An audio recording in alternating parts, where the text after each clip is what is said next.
క్రీస్తునందు అత్యంత ప్రియులకు ప్రభువును రక్షకుడైన యేసుక్రీస్తు వారి శ్రేష్టమైన ఘనమైన నామంలో మీ అందరికీ సర్వశుభాలు తెలియచేస్తా ఉన్నాను. అందరూ బాగున్నారు కదూ? ప్రతిదినము ఈ రీతిగా దేవుని సన్నిధిలో ఆయన మాటలు వినడానికి పరిశుద్ధాత్మ దేవుడు మనందరికీ కల్పించినటువంటి ఈ శ్రేష్టమైన సమయాన్ని బట్టి ప్రభువుని నేను స్తుతిస్తూ ఉన్నాను. మీ అందరి కొరకు ప్రార్థన చేస్తూ ఉన్నాను. మీరు కూడా మీ అనుదిన ప్రార్థనలో ఈ పరిచర్యల కొరకు ప్రార్థిస్తారని ఆశపడుతూ ఉన్నాను. నేటి దిన వాక్యాన్ని చదువుకుందాము. గలతీయులకు రాసిన పత్రిక 5వ అధ్యాయము 22వ వచనము.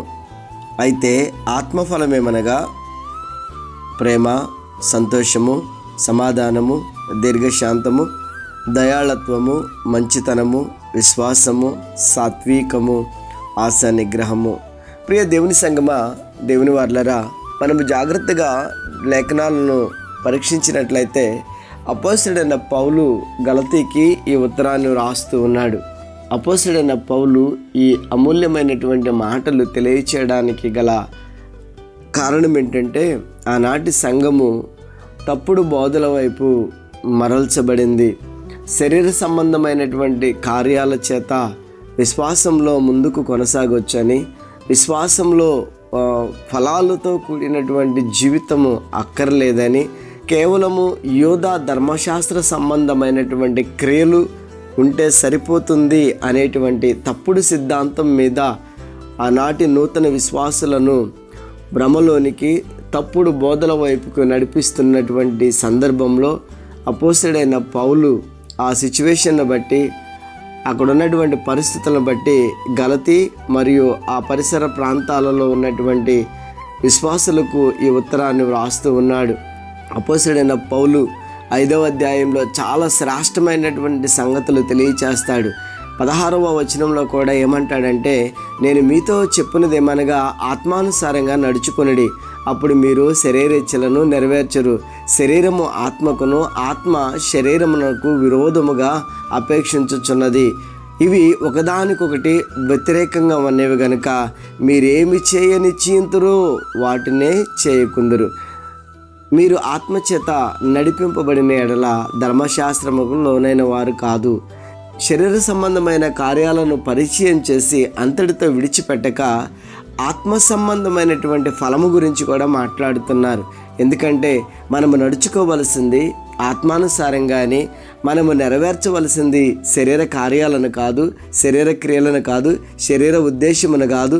కేవలము మనము ఆత్మచేత నడిపించబడిన వారము గనుక, మనము ఆత్మానుసారంగా నడుచుకొనవలసిన వారము గనుక, ఆత్మీయ జీవితము కలిగినటువంటి ప్రతి ఒక్కరిలో ఉండవలసినటువంటి ఫలమేంటి అనే ఆలోచన చేయగలిగితే, ఆయన పరిచయం చేస్తున్నటువంటి మాటలు అద్భుతమైన మాటలు.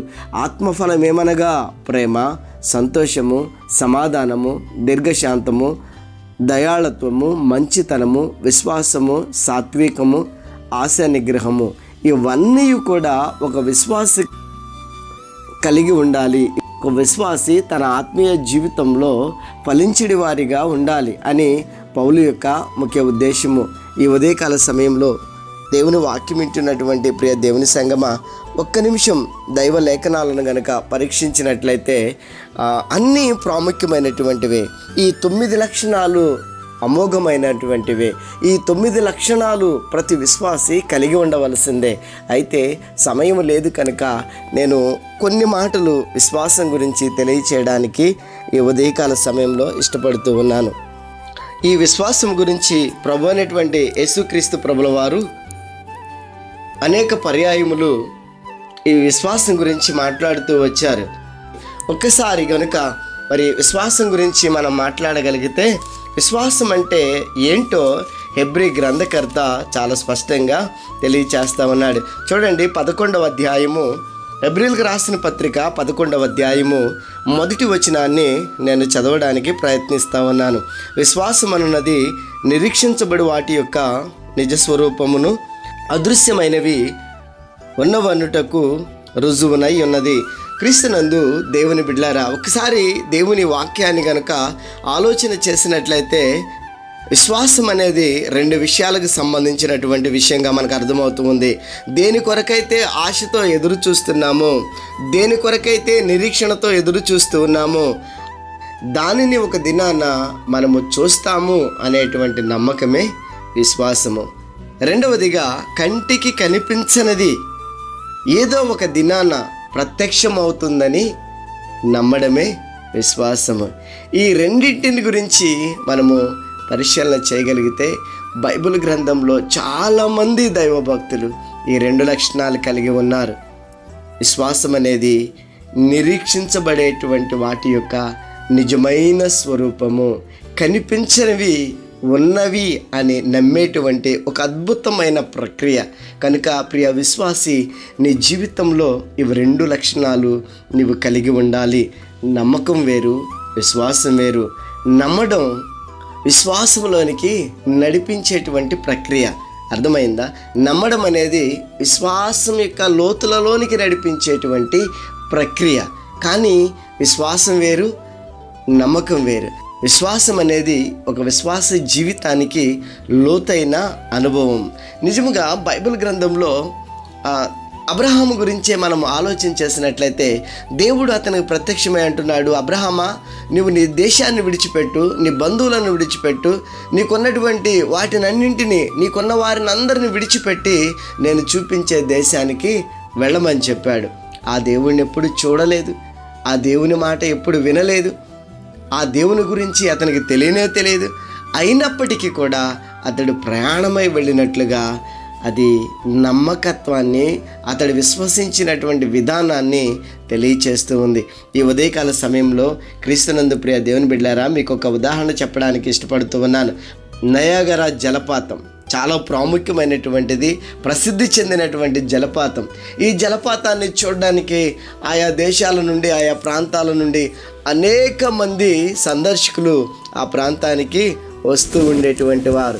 అలాంటి సందర్భంలో ఈ బ్లాండిన్ అనేటువంటి వ్యక్తి ఈ దరి నుండి ఆ దరి వరకు, అంటే ఒక జలపాతాన్ని దాటడానికి ఒక తాడు సహాయాన్ని తీసుకుని ఈ దరి నుండి ఆ దరికి వెళ్ళినప్పుడు అక్కడ ఉన్నటువంటి ప్రజలందరూ జేజేలు కొడతారు. ఓహో, బ్లాండిన్ గారు, మీరు చాలా అద్భుతం చేశారు, చాలా ఆశ్చర్యమైనటువంటి కార్యం చేశారు, ఇది మీకు మాత్రమే సాధ్యమని, మీరు గొప్పవారని చెప్తూ ఉంటాడు. ఆ మాటలు ఉన్నటువంటి బ్లాండిన్ ఏమంటాడు తెలుసా?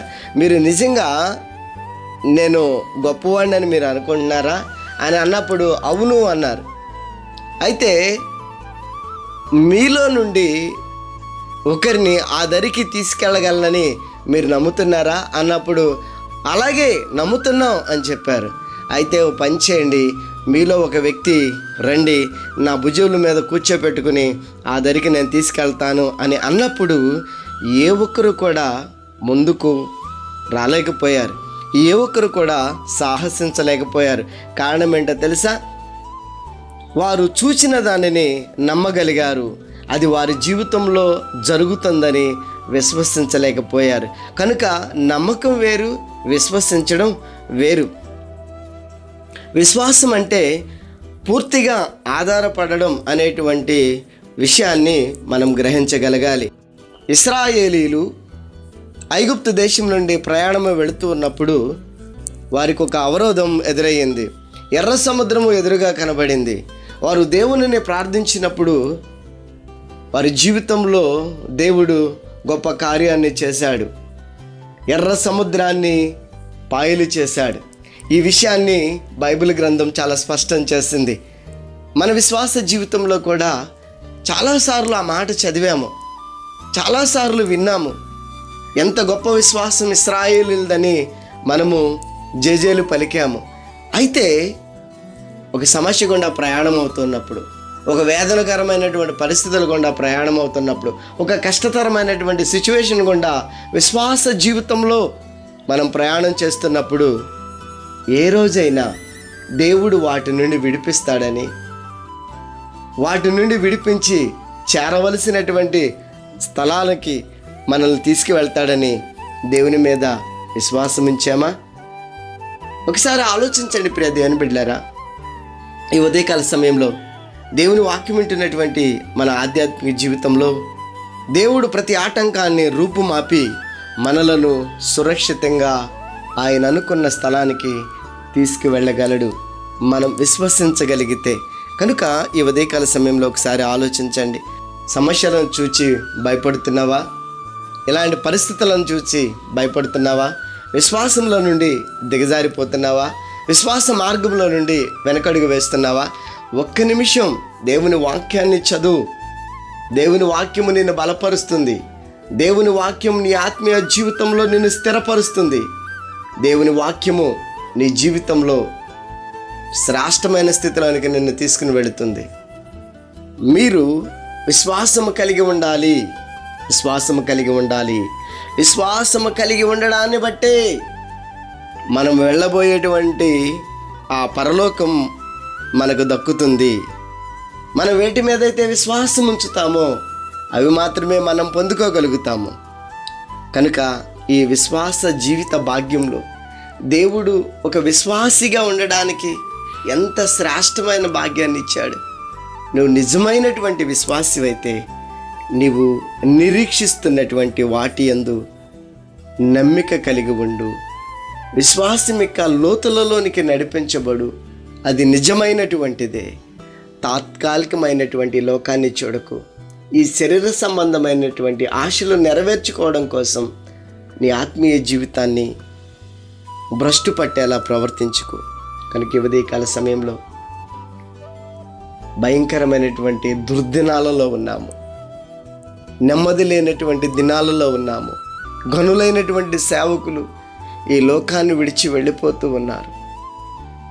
బలమైనటువంటి సేవ చేసి సత్యవాక్యాన్ని చేతపట్టి అంధకార సంబంధమైనటువంటి జీవితాలు కలిగిన వారిని యేసుక్రీస్తు వెలుగులోనికి నడిపిస్తూ వారి జీవితాలను ప్రమిదల వలె వారికి వారుగా వారి జీవితాలను సజీవ యాగముగా దేవునికి సమర్పించుకుని ఈ లోకాన్ని విడిచి వెళ్ళిపోతున్నప్పుడు ఒక మంచి విశ్వాసిగా, ఒక ప్రార్థనాపరురాలైనటువంటి విశ్వాసిగా, ఒక మంచి సేవకునిగా మనం ఎలాంటి ప్రార్థన చేయాలో తెలుసా? ప్రభువా, నా దేశానికి, మా తెలుగు రాష్ట్రాలకు గనులైన సేవకులను మీరు ఏర్పాటు చేయండి అయ్యా.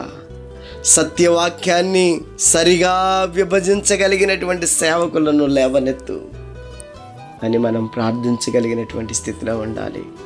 ఈ ఉదయకాల సమయంలో అపోస్తలుడైన పౌలు గలతీకి చాలా స్పష్టంగా తెలియచేస్తా ఉన్నాడు. మీరు శరీర సంబంధమైనటువంటి విషయాలతో మీ ఆత్మీయ జీవితాన్ని పోగొట్టుకుంటారేమో, జాగ్రత్త. ఆత్మఫలము కలిగి ఉండండి.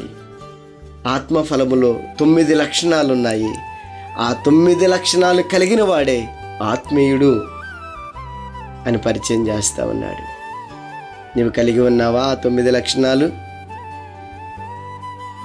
ఒకవేళ నువ్వు ఆ 9 లక్షణాలు కలిగి ఉంటే నువ్వు ధన్యుడివే, నువ్వు ధన్యురాలవే. ఒకవేళ లేకపోయినట్లయితే ఈ ఉదయకాల సమయంలో ప్రభువుని అడుగు. ఏ విషయాలలో దిగజారిపోయావో, ఏ విషయాలలో నీవు జారిపోయావో, ఏ విషయాలలో నీవు పడిపోయావో ప్రభువుని అడుగు. దేవుడు తప్పక తన కృపనిచ్చి తన మహిమైశ్వర్యంలో నుండి ప్రతి అవసరత తీరుస్తూ నిన్ను ఆధ్యాత్మికంగా స్థిరపరుస్తూ తన రాజ్యానికి వారసునిగాను వారసురాలుగాను చేస్తాడు. అట్టి కృప ఈ ఉదయకాల సమయంలో దేవుడు మనందరికీ అనుగ్రహించునుగాక. ఆమేన్. ప్రార్థన చేసుకుందాం. మహాపరిశుద్ధుడైన తండ్రి, ప్రేమ కనికరం కలిగిన ప్రభువా, ఈ ఉదయకాల వేళలో నైనా మరణమనే పడకల మీద నుండి మమ్మల్ని లేవనెత్తి నిన్ను వెతికేటువంటి గొప్ప అవకాశాన్ని మీరు మాకు కలుగు చేశారు. అందును బట్టి స్తోత్రాలు. నీ మాటలు వింటున్నటువంటి నీ ప్రజలలో శ్రేష్టమైన కార్యాలు జరిగించండి. ఒకవేళ వారు విశ్వాసం అనే మార్గంలో నుండి తప్పిపోయినట్లయితే వారిని మరలా నీ శ్రేష్టమైన మార్గంలోనికి నడిపించండి.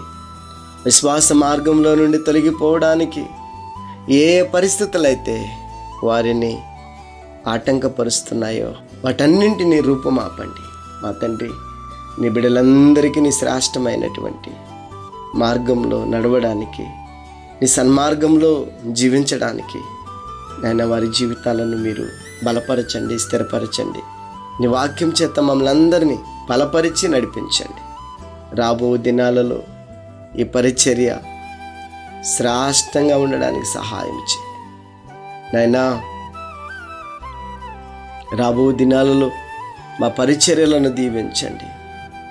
మేము కూడా నీ ఉన్నతమైన పరిచర్యలో నాయనా శ్రేష్టమైన నీ మాటలు అందించగలిగినటువంటి వారిగాను, నీ చేతిలో బలమైన పాత్రలుగాను ముద్రించమని యేసయ్య శ్రేష్టమైన నామంలో అడిగి పొంది ఉన్నాము తండ్రి, ఆమేన్.